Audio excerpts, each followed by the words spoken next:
I will take that as a welcome from our canine friends too. That dog clearly knows I'm a dog person, so that welcome means a lot to me. Thank you for coming today. I really appreciate you being here. I know it can be sort of a tough conversation, but I'm glad you took the time to come and really make a difference in your own life or someone's life that you care about. I got into this work because I had a mother who died a very impersonal death in an ICU with few visiting hours. And I think about it being this very impersonal situation. And back in the 70s, it was really thought of that families were an interruption of our care.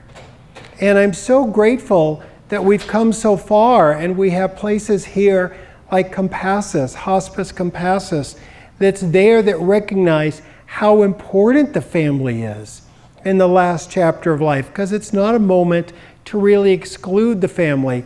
And I knew after my mother died when I was young in that ICU that there has to be a better way to do end-of-life care and to really deal with that last chapter of life. And I believe that last chapter of life is one of the most important ones. And we have a medical system that does not do that well. We have a medical system that often ends up making us feel like we're failures. And I always want people to know, just even changing our language, that it's not that that person failed the chemo, it's that the chemo failed them. It's that the treatment failed the person, not the other way around. Then I want to make sure today that I talk about the last chapter of life, but I also talk a bit about grief too. And that's one thing that Hospice Compassus does so beautifully, is they have people who are there for the care of your loved one, but they also have wonderful bereavement for after the fact. Fran is here who does that incredible bereavement work. So let me just talk briefly about what hospice is.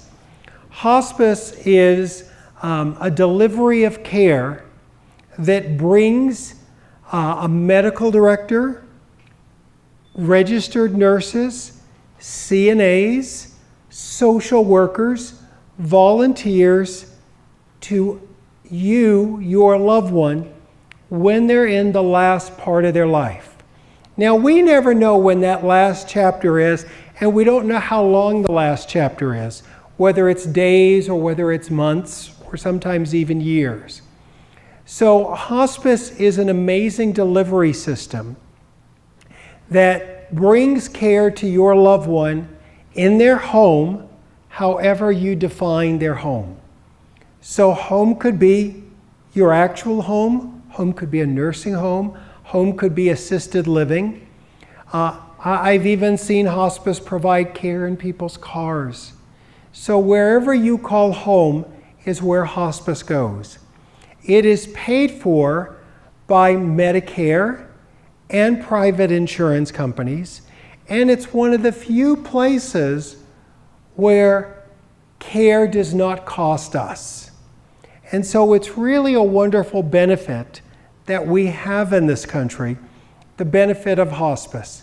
Now, to be eligible for hospice, you have to have what we call an illness that, if it followed its normal progression, would usually lead to death in about 6 months.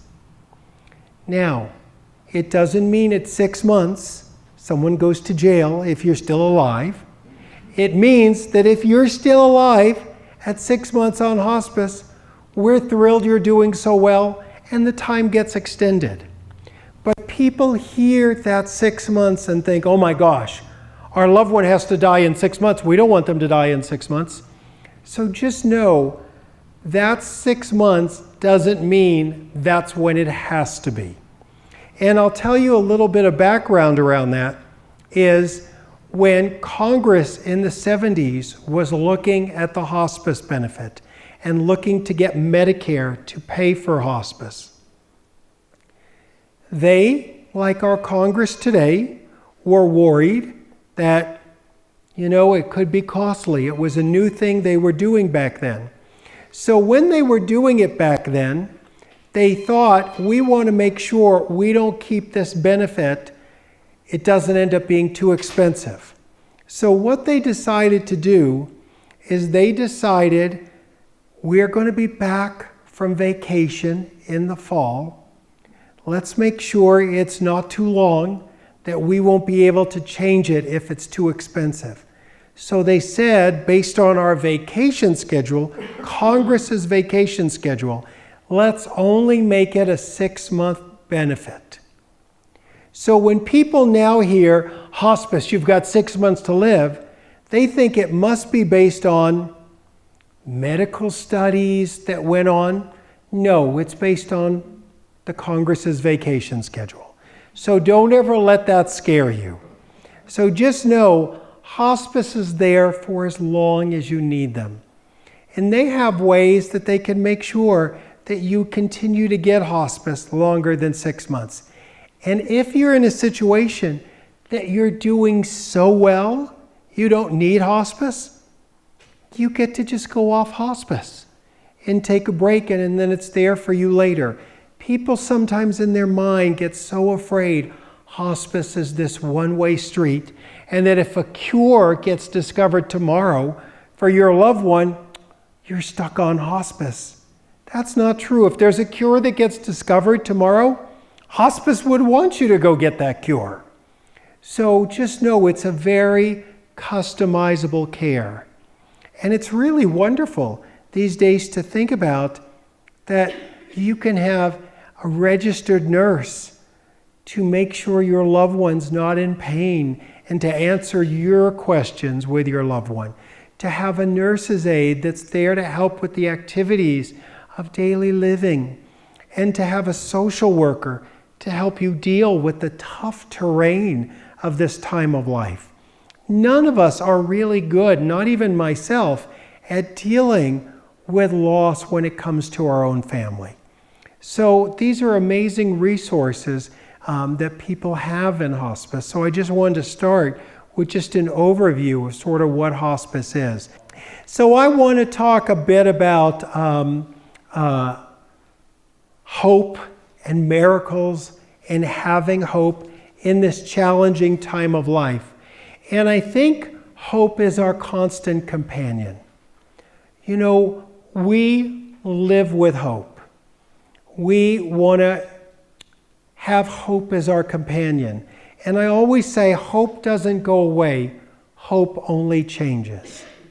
So we may be hoping that there's going to be a cure for what we got. We're going to hope that it's not that bad. But then our hope changes to maybe we hope we have a long time still. We hope that our passing will be peaceful and pain-free. We hope that our loved ones will be there who have died when we die, and we'll all get to be together again somehow. But my experience is hope doesn't go away. Hope always continues. And that hope is important, and I think hospice does such a great balance of keeping hope alive in that time of life. Now, we also often want miracles. And when I'm working with families, I help them think about what would a miracle look like? Because often people, especially people of faith, and we're here in a church, will often think about, wait a minute, I want to have faith in my prayers. I want to pray for a miracle. And if I choose hospice, aren't I kind of saying I don't have any faith in the prayer? Aren't I kind of saying I don't have faith in the miracle? So I'll often work with people around this. And I'll start off by talking about, to me, a miracle is something outside the realm of normal human experience, done by God. A miracle is something outside the realm of normal human experiences done by God. And people will often go, yeah, that's what a miracle is. And I'll go, my job in normal human experiences is to make sure your grandmother is out of pain and to make sure her symptoms are cared for. And if God's going to work the miracle, God will work the miracle. God doesn't need technology to work miracles. God doesn't need machines to work miracles. And I'll often say to people, hopefully I've met them a little and know them a little, to say to them, tell me about your God. And I'll be listening for two things. People will often say, their God is very loving. Their God is very powerful. And I'll say, well, if you had a loving God, and the physicians have suggested it's time for your loved one to go on hospice, would a loving God go, I had a miracle for them, but now they're on hospice, so I'm not giving that miracle anymore? A loving God would not do that. If you have a powerful God would not go, oh, I had a miracle in store for them, but now they've gone on hospice. I don't know how to get them off of hospice. No, a powerful God knows that, a miracle can still work even if you're on hospice. And a lot of times people will say, well, you don't understand. We thought she was going to die or he was going to die 10 years ago. And I'll often go, isn't the miracle that you've gotten another 10 years with him? Sometimes the miracle is what we've gotten, the extra time we've gotten. So I think it's very important that we see that miracles continue, but they may not look what we look like, and that hospice is in no way not in alignment with miracles. Believe me, hospice workers will tell you all the time of situations where something shifted and the person went off hospice. And that's a happy time for everyone. So just think about how hope changes with us and with our life. And for me, I often think about hope keeps suffering in check. Hope keeps suffering in check. So having hope is important. And I try to teach doctors not to feel like they're taking away people's hope, but to help them know the reality of their situation. Because one of the things that I think about from my grief world is, in my grief world, people have so many regrets. And the regrets I hear all the time is, I'm so sad I was in the other room calling doctors to get a second opinion when she left. I was so sorry I was fighting with the discharge staff because they recommended hospice. And I didn't realize she was going to be leaving or he was going to be leaving in a few weeks or a few months. So no one wants to force hospice on anyone, but we want people to recognize what hospice is for is to give you that time with your loved one. To recognize that those regrets, when you're fighting things, have a cost, and that can be cost with your loved one. Because that time, people in grief tell me, those last weeks and months are so important for you just to be the husband, the wife, the son, the daughter, and to not try to be the caregiver and get them transferred to another hospital and all those things. There is a time when optimism becomes denial. There's a time when optimism becomes denial. And we want to help people not miss those really important moments in the last chapter of their life. So the next piece that I want to talk about is advanced directives. You've heard of advanced directives. Advanced directives are wishes that you make known for when something happens to you in the future. We don't do too much to you or not enough. We want to give you the exact right amount of care that you want. No more, no less. And so advanced directives are how we know this.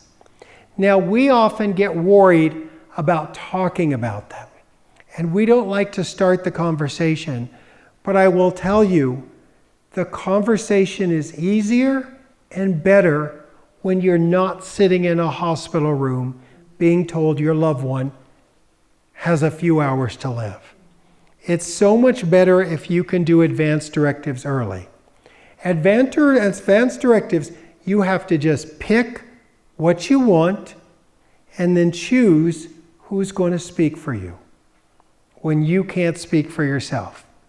Now, one of the tough things to think about is sometimes the person we're closest to isn't the person to be the person to speak for us. Sometime your husband or your wife who's going to be in the most grief isn't the best person. Sometimes it might be a son or an aunt or someone else who's a little bit better at recognizing these were their wishes and that's what they want. And it takes a lot of strength. And I always say to people, if you do your advance directives well, your loved ones don't have any decisions to make.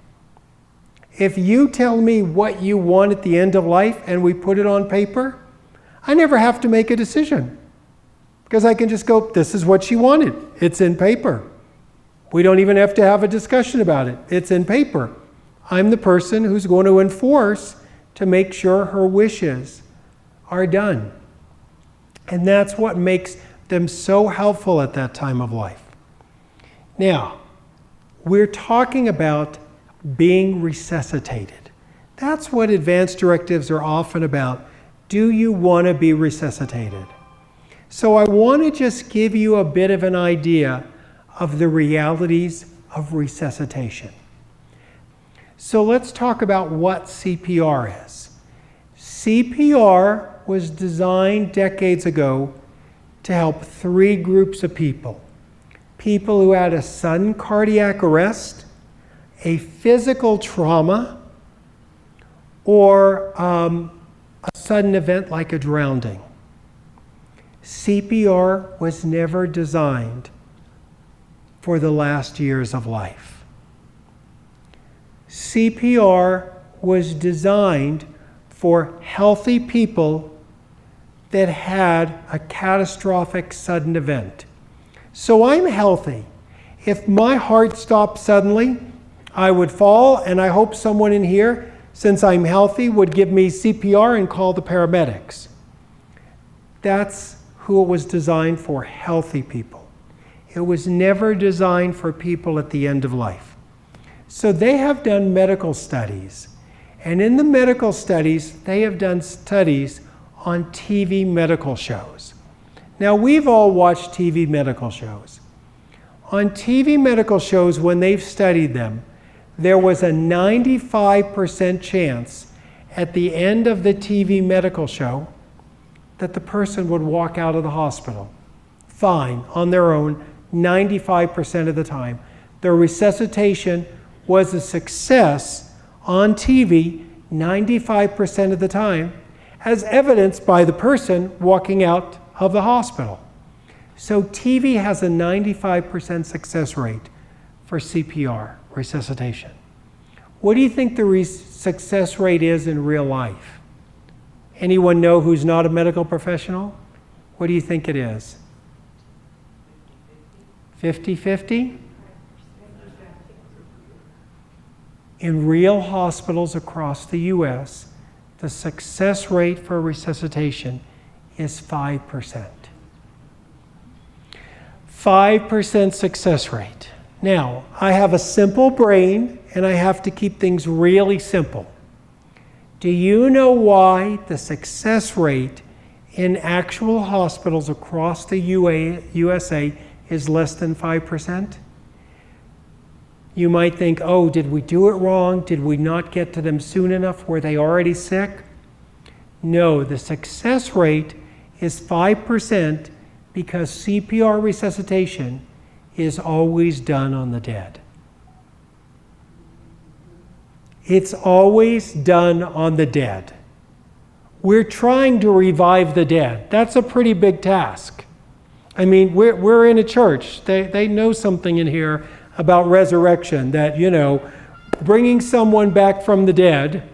So who's got our trombone there? So, it is, it's funny, say bring someone back from the dead, da da da.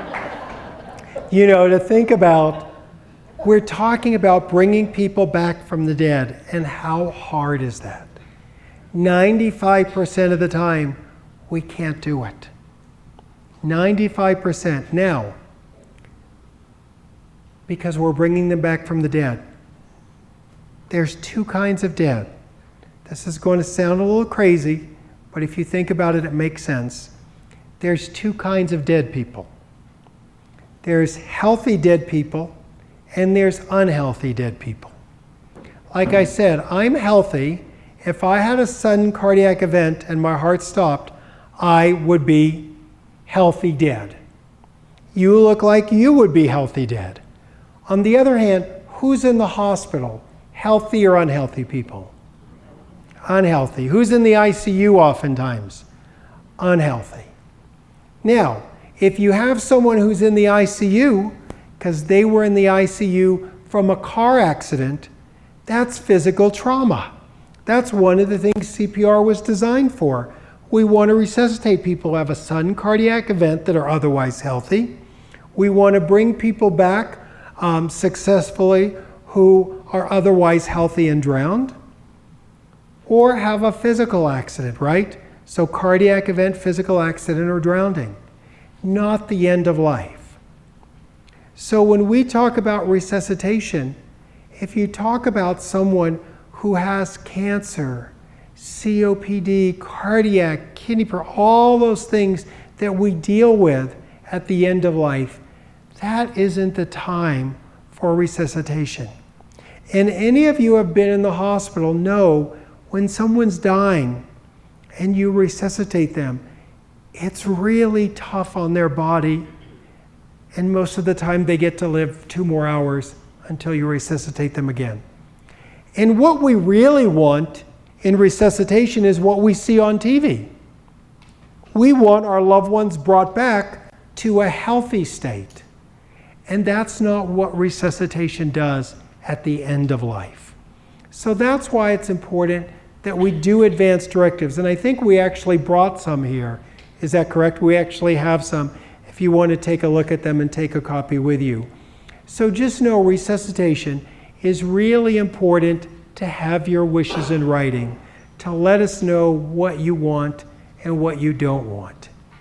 And none of us want our loved ones to die, but we also don't want to keep them alive longer than they need to be when they are suffering.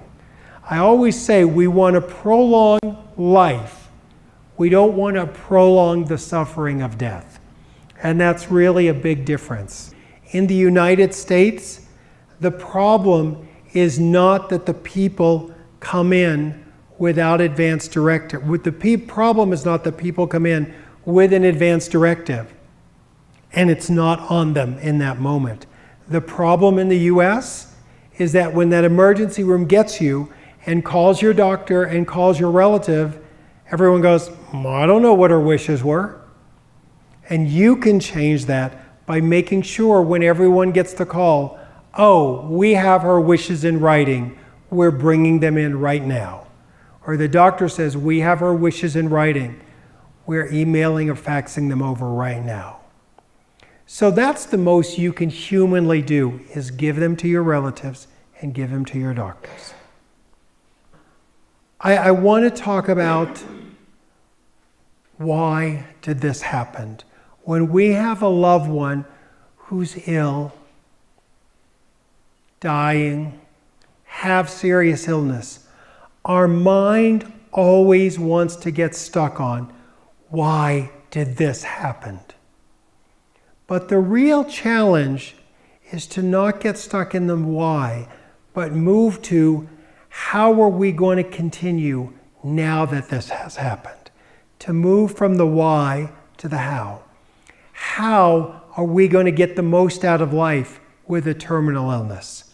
How are we going to get the most out of life with a loved one who's in the last chapter? to try your best to not get stuck. Elizabeth Kubler-Ross, my mentor and co-author, often talked about how our mind can't grapple the end of our life or people who are dying in our life. Our mind wants to become a detective and go, why did this happen? Because maybe if I know why it happened, I can save you and save myself. And the reality is, we often don't find a satisfying answer. I rarely meet people who have said, wow, I found a really good why do people get sick, a really good why people get cancer. We don't find the answer. But the bigger question is, how do we move forward in those last years and months of life together? That's the bigger question.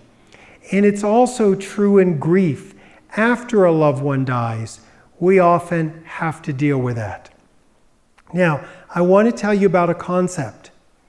We usually have people in hospitals who specialize in end of life and palliative care in the ICU.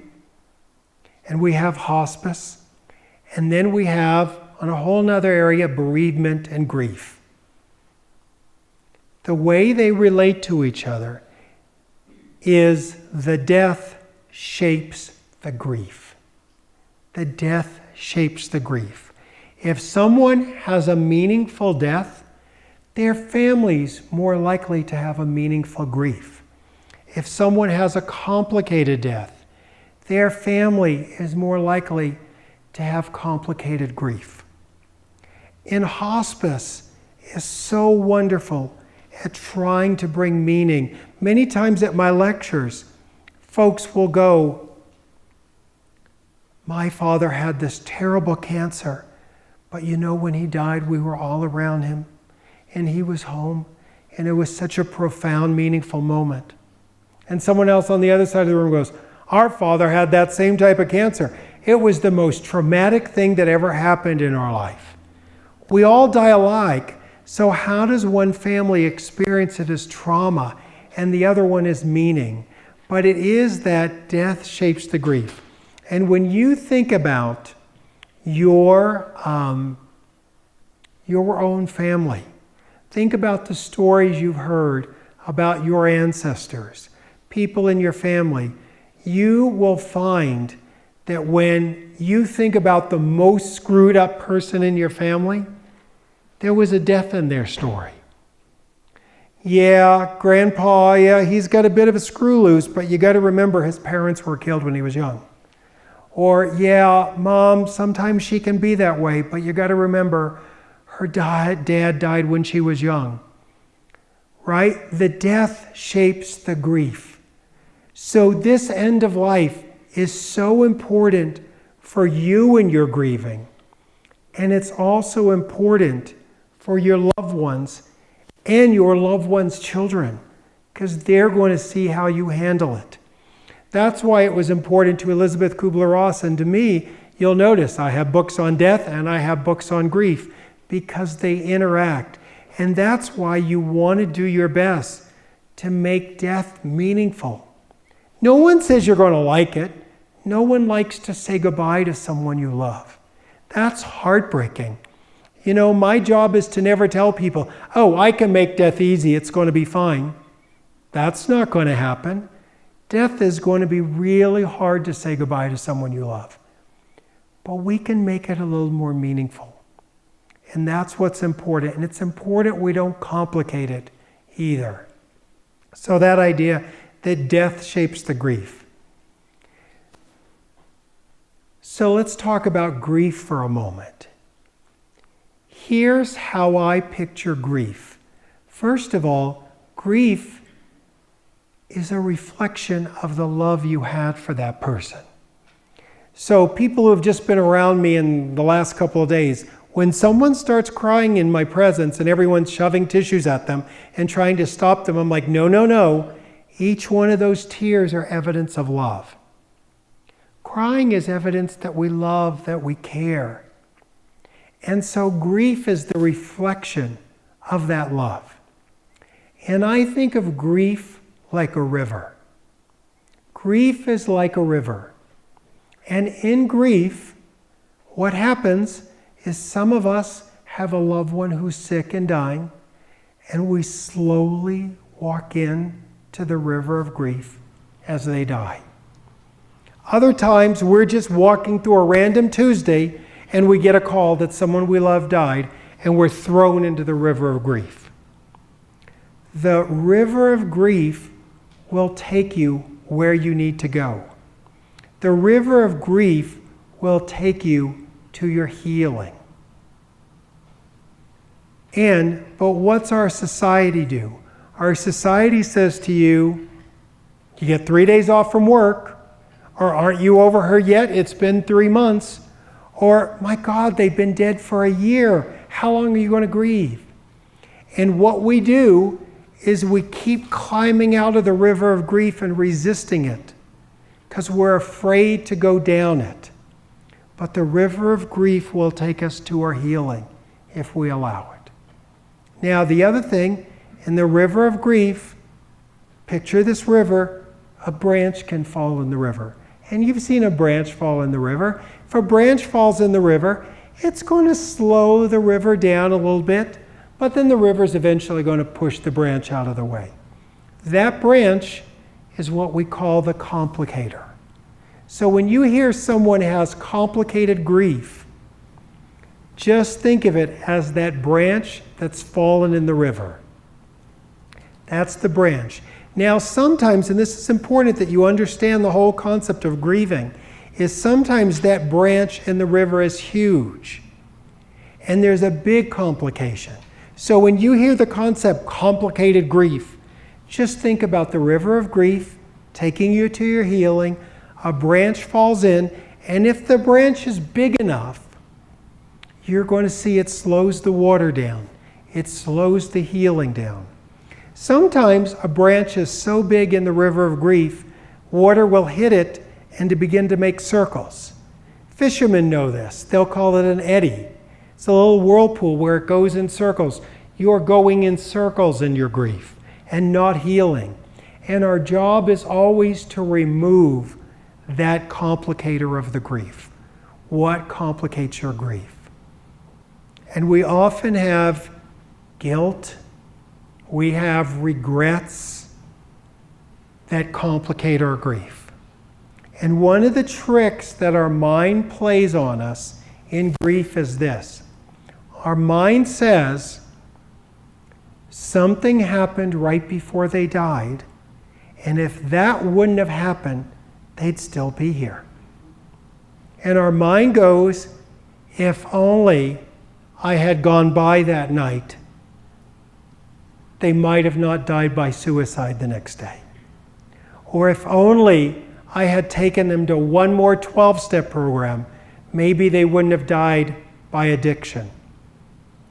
Or if they had not, if I had visited them or seen them or anything, they might still be here. And what our mind tells us, that is not true. Our mind says, what preceded death is not what caused the death. What preceded death is not what caused the death. We see this in the hospital all the time. We see it in hospice. Maybe the nurse is given the morphine every 4 hours for pain control. And it's 4 hours, the loved one's in pain.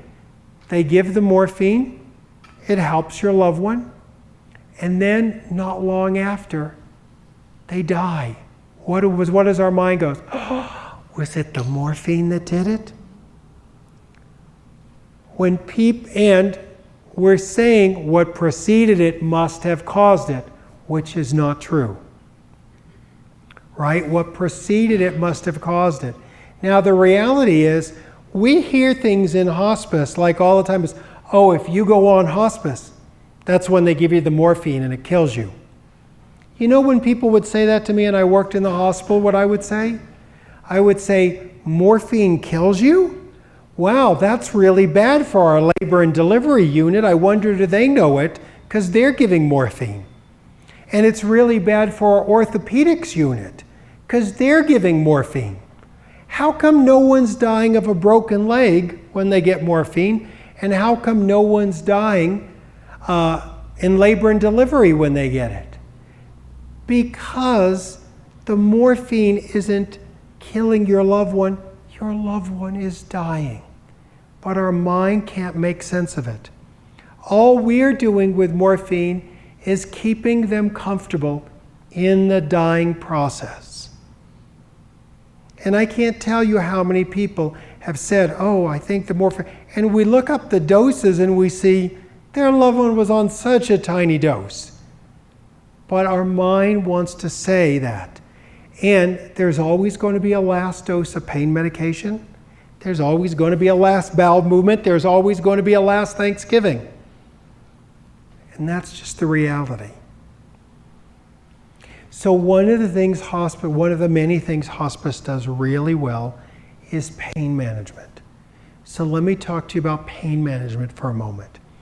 When we talk about pain management,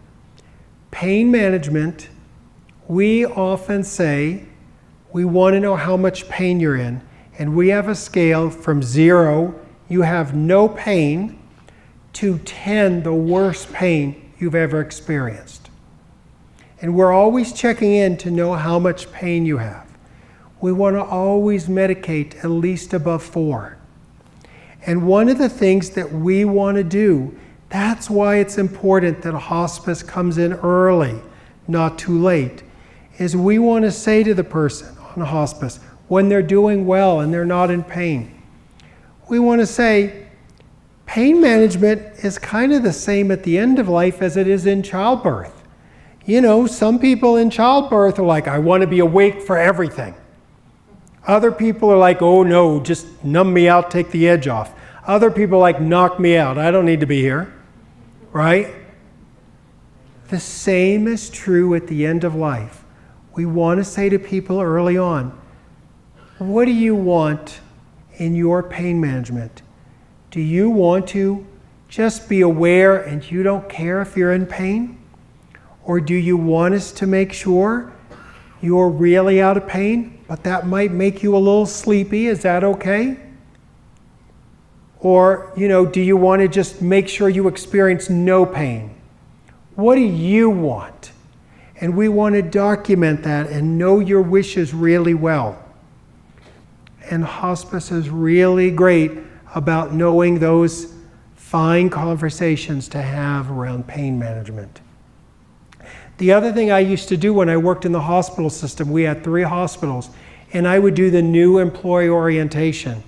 And I would say to the employees, the new ones, I said, we have more pain medication in our pharmacy than anyone's going to have pain.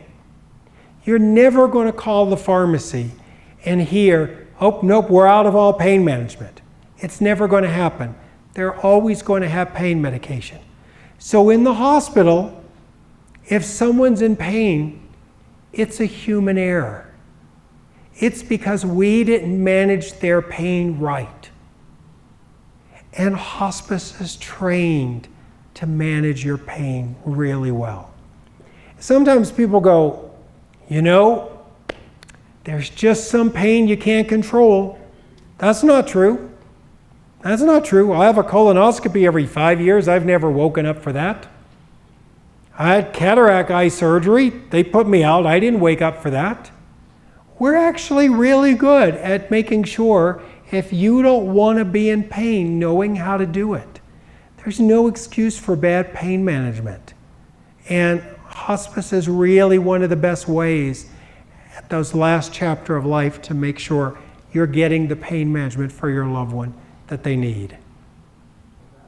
So one of the cornerstones about Hospice Compassus is we have hospice volunteers. And hospice volunteers are community members who are not paid. They're there out of the goodness of their heart. And most of the time, they are there because they have gone through a loss themselves. And they have processed it, and they have really worked through their grief, and they are now there to help others. And it's easy when someone's dealing with a serious terminal illness for people to give us advice who have never been down that road. But when you have a volunteer sitting next to you, who's there with you, or getting you something you need, or doing a million things that volunteers do in hospice programs, when they've been down that road themselves, they understand it a little better. And I will tell you, I am in awe of hospice volunteers, because to go down that road and see someone you love go through hospice and see what a meaningful death can look like.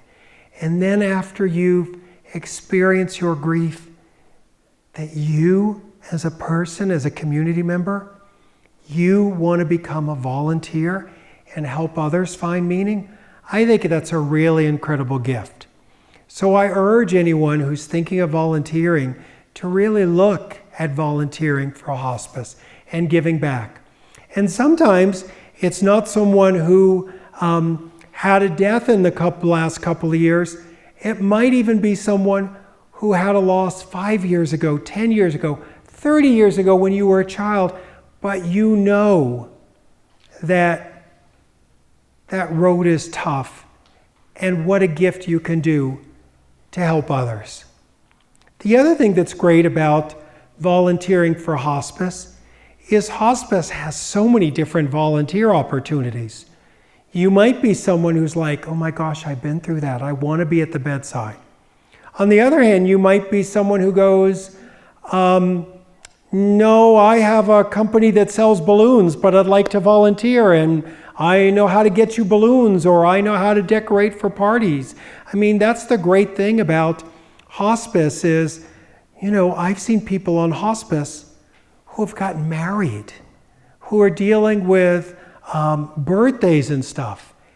And hospice isn't there to turn everyone into a hospice caregiver. If your gift is something else in the world, my guess is a hospice can use your help in doing what you do in the world.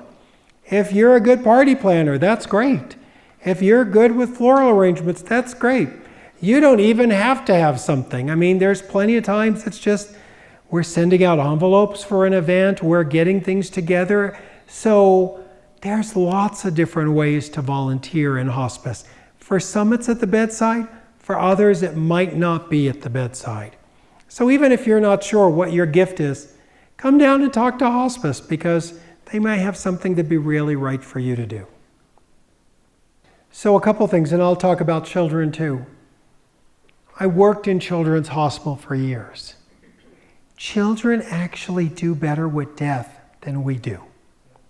Children actually have less fears around death than we do.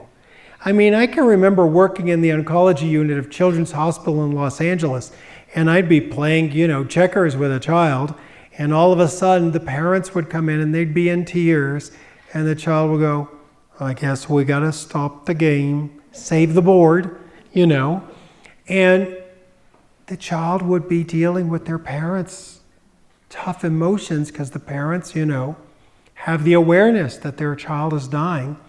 And then after the parents would leave, I'm like, what's the child's reaction going to be? And the child would be, can we get back to the game now? Kids seem to often have less fears. And the other thing is, kids know what's going on. We often don't want to tell a child who's dying that they're dying. And I have always gone into children and I'll go, do you know what's happening? And the child will go, yeah, I'm dying, but no one can talk about it. So I'm a big believer in being honest with children. Now, let me move to, what if a child is a family member? I'm a parent. I know as a parent, our job is to protect our children. So our first inclination when grandma is dying is to not tell our children. We don't want to upset them. We don't want to make them sad. And we end up excluding them. And our kids know that something's going on. They can see grandma sick or they can see their parents sick. But we think it'd be best to protect them and not tell them. And we have seen when kids have a mystery, do you know, they don't go, oh, there's a mystery going on. I guess I'll figure out the mystery when I'm 10 years older. You know what kids do? There's a mystery. I wonder, is it my fault? I wonder, did I do this? And kids personalize it. So we want to make sure that kids know that the family, the person who's dying, is not anything about you. You know, this has nothing to do with you, but we want to include you. And some people will go, well, I can't bring the kids in. I mean, they wouldn't know what to say. And I go, the adults don't know what to say. So what if the kids don't know what to say? You don't know what to say either. Give them a job. Let them put a washcloth on grandma's head. Let them put lotion on grandpa's feet or whatever it may be. Give them a task. But just have them in there and include them is really important. And I can remember there was one time that I saw a family, and it was the father who was dying.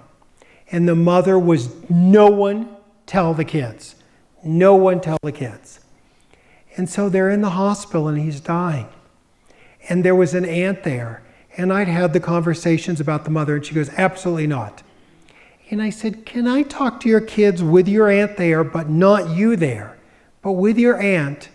Can I just talk to them? And I promise I won't say they're dying. Okay, you promise. I go, I promise. Brought the kids into the room. The aunt's there to make sure I don't say anything. And I said to the kids, do you know what's going on? And they said, yes. And I said, what? And they said, Daddy's dying. And I said, is there anything I can do to help you? And the little girl teared up and she goes, yes, someone's got to tell Mommy. She's the only one that doesn't know. So, you know, it's important we tell kids the truth. They're going to know anyway. They're going to find out. And kids know how to do grief better than us in so many ways. So it's important that they understand it. And just know, grief looks different in children than in us. Kids are much more resilient. They feel a little grief, then they go back to playing. They feel a moment at some point, then they go back to playing. They'll have long stretches, and then grief will hit them when there's a milestone. And they will usually grieve the loss as they get older and hit milestones.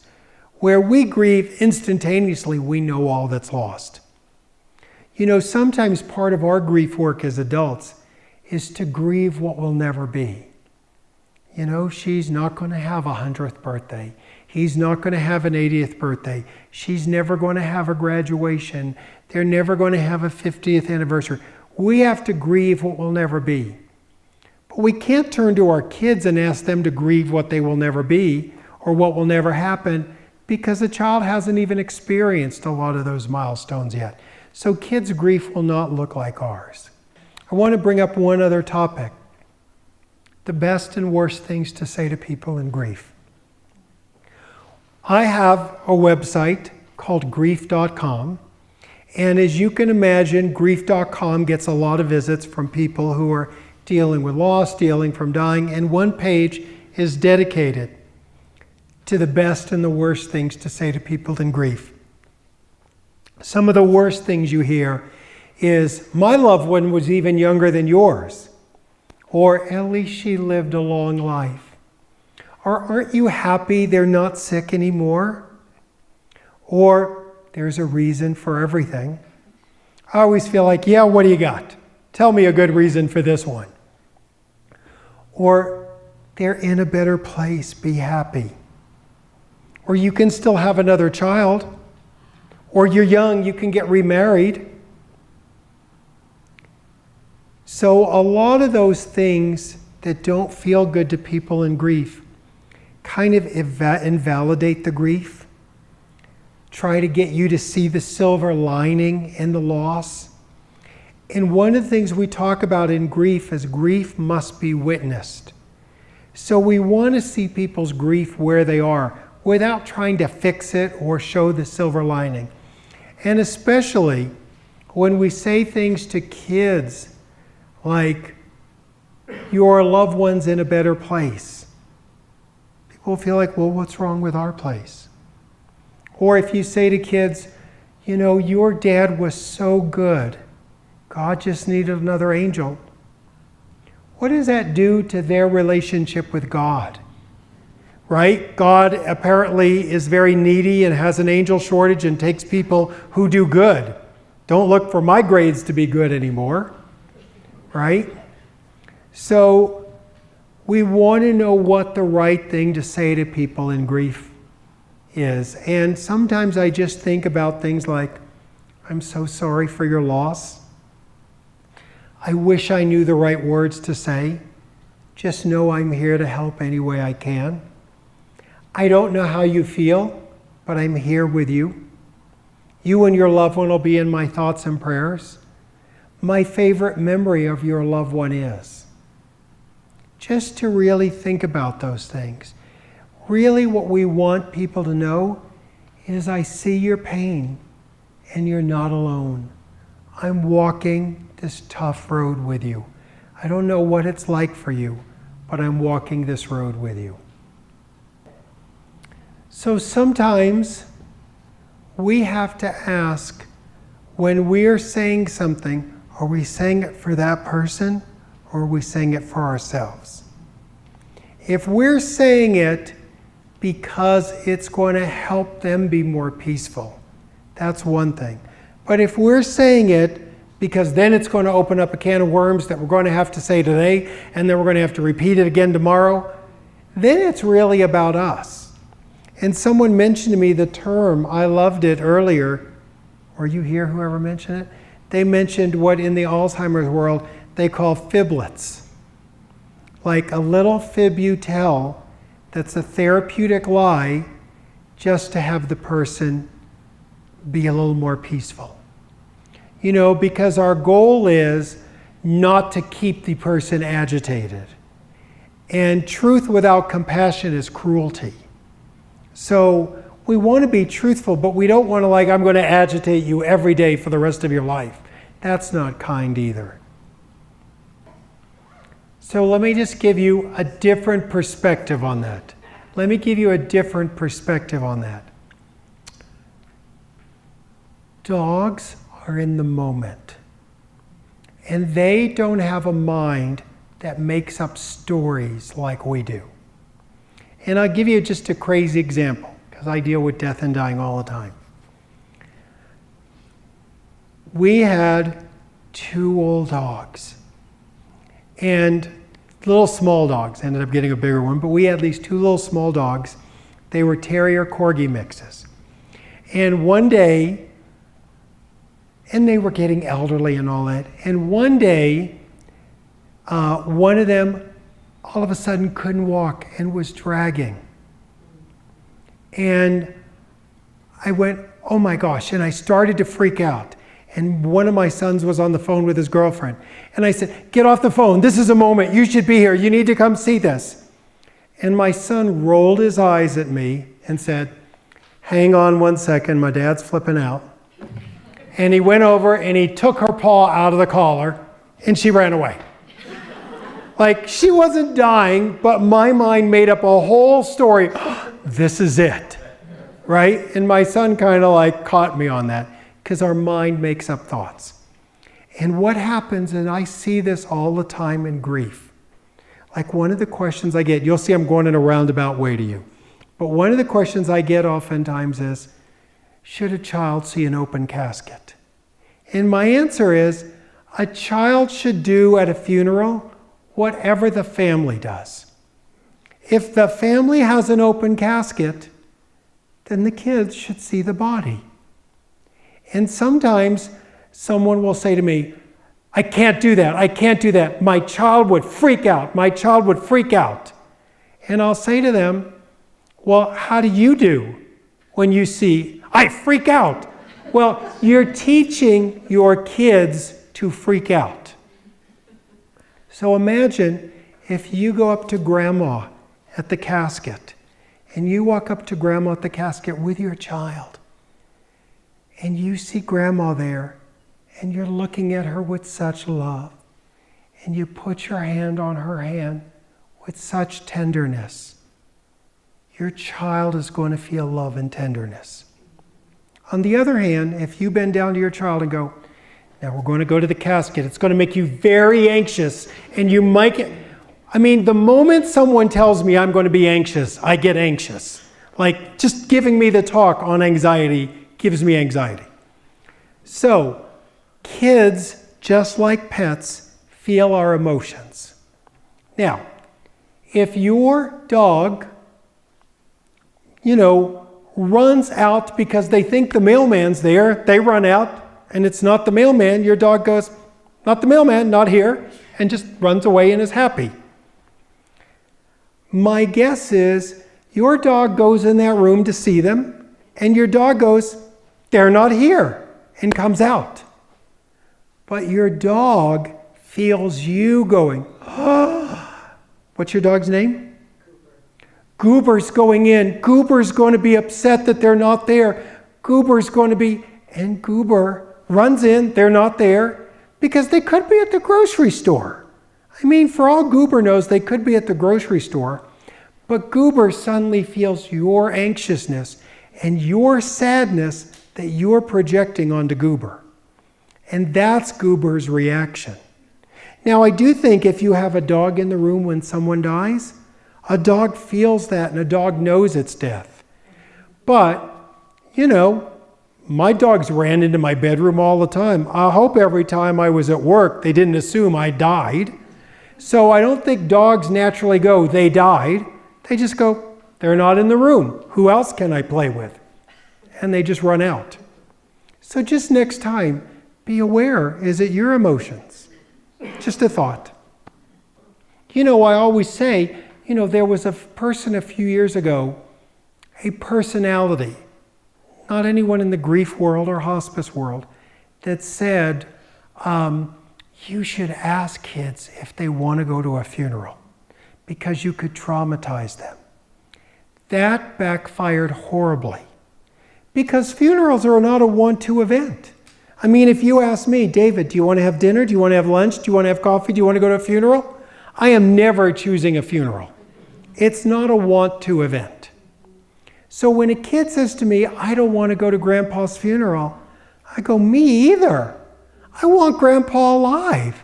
I don't want to go to his funeral. No one wants to go to a funeral.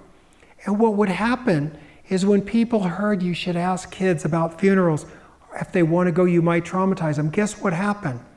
You had a mother who goes to her little 5-year-old and go, honey, do you want to go to Daddy's funeral?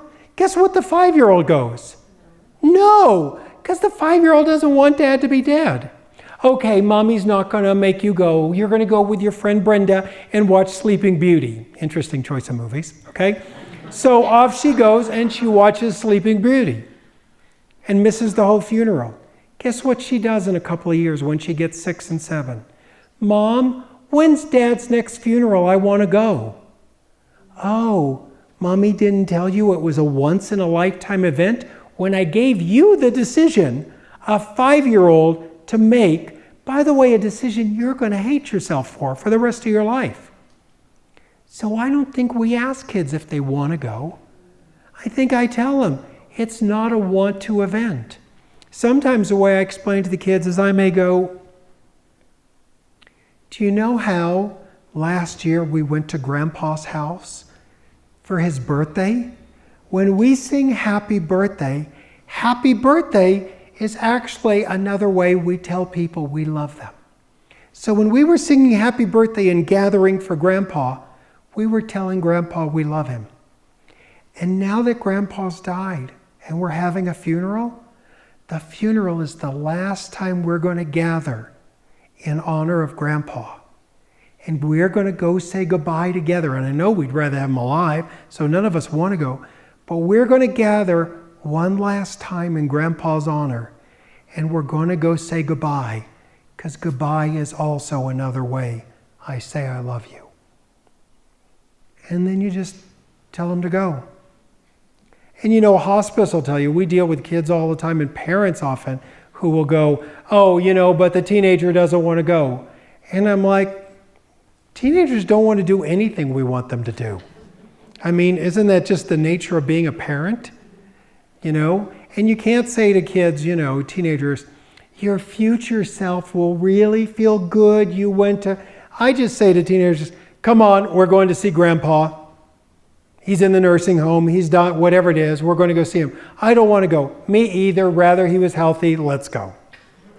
I mean, people go, oh, we're going to force the kids. You force your kids to do everything else. You force them to go to school. You force them to do your homework. You force them to eat vegetables. Why are you not going to force them to show up for Grandpa? Of course, do it. All right, I want to wrap up, but I want to make sure there's no other questions. I just want to tell you, one of the concepts that's really important is people who grieve well, live well. So put people who grieve well, live well together between a meaningful death equals a meaningful grief. And you find that when we embrace this time of life, we end up having amazing lives. We have lives that honor our loved ones who have died. I asked someone earlier, do you believe in life after death? And she goes, when our loved ones die? And I go, no. After our loved ones die for us, should we have life after death? Can we live a life that honors that person who's died? And one of the best ways we honor people is by helping them have an amazing last chapter of their life, however long that chapter may be. And hospice is the best way I know to help people have an amazing last chapter and to really be there for all the days of our lives. So I want to thank Hospice Compassus for inviting me here for this forum. I want to thank all the nurses and social workers and chaplains and nurses' aides who care for patients every day and really are shaping generations to come. Because you really help people and their children and the people who come later. So Deborah, Hospice Compassus, thank you for having me here. Thank you. Thank you so much.